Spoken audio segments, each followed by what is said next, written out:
দিনাজপুরের দৌলা গ্রামে ফরহাদ হোসেন চৌধুরী প্রতিষ্ঠিত কাদরিয়া মোহাম্মদিয়া দরবার শরীফে ঘটে এই হত্যাকাণ্ড। রাত ৯টার দিকে দরবার শরীফে এসে ফরহাদ হোসেন চৌধুরী ও রূপালীর রক্তাক্ত মৃতদেহ পড়ে থাকতে দেখেন খাদেমরা।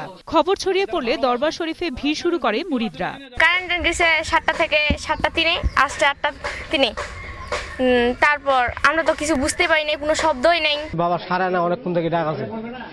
আমি যাই ডাক দিলাম, তাও সারা না। তখন আমি নাড়লাম, নাড়ে দেখতেছি যে হাত পা ঠান্ডা হয়ে গেছে। রাতেই ঘটনাস্থল পরিদর্শন করেন দিনাজপুরের পুলিশ সুপার। নিহতদের শরীরে গুলি ও ছুরির আঘাত রয়েছে বলে নিশ্চিত করেছে পুলিশ। আশা করছি যারা এই ঘটনার সাথে সম্পৃক্ত অনতিবিলম্বেই তারা শনাক্ত হবে এবং আইনের সোপর্দ হবে। হত্যাকাণ্ডের ৩ দিন আগে গৃহপরিচারিকা রূপালী বেগমের বিয়ে হয় সিরাজগঞ্জ থেকে আগত শফিকুল নামে এক মুরিদের সাথে। ঘটনার পর থেকে নিখোঁজ আছে শফিকুল। এভাবে বিয়ে আরো কয়টা মেয়ের দিচ্ছে কাজের মহিলা, যেমন সাবল হয়ে যায় বিয়ে দিয়ে দেয়। তো বৃহস্পতিবার বিয়ে হয়ে গেছে, আর এই তো দুর্ঘটনা তো আমরা সম্মানে হয়ে গেল। যদি খারাপ বলতো তাহলে তো আমরা আসতাম না, আমাদের একটু হলেও তো মাথা আছে। আমরা তো ছিলাম এই না, তখন থাকলে কি আমরা তাদের ছাড়ে দিতাম।